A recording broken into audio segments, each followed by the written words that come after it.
Yan, panibago na naman pong gagamit ng GTO. Brother, anong pangalan mo? Gomer.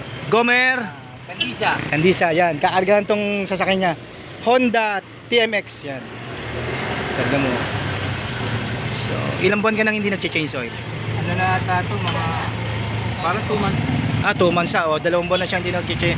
Yan, ikaarga niya. Lahat to, no? Lahat, oo. Pagkatapos, patayin natin, sarado natin, and then, buhay natin yung makina. 2 to 3 minutes para umalo maigi yung langis.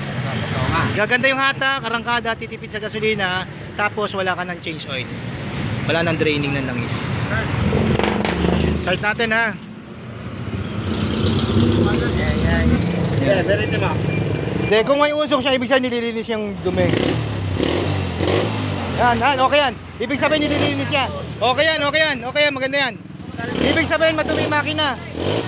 Nakita nyo, umuusok ha. Diretso mo. Ayan po, nakita nyo po, umuusok ha.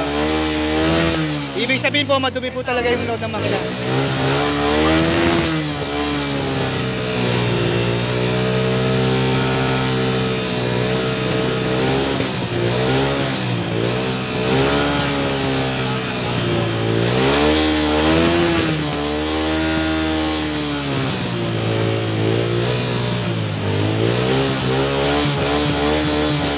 Nakita mo, nililinis, di ba?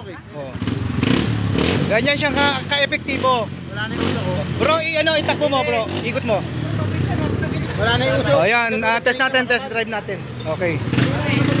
Yan po, ganyan po siyang ka-epektibo. Tatratin mo. Yan bro, anong masasabi mo sa ano? May naramdaman ka? Lumakas nga siya. Lumakas yung hatak, no? Tsaka yung arangkada. Lalo na pag sa mga pataas yan. So, salamat ha. Okay, thank you. God bless.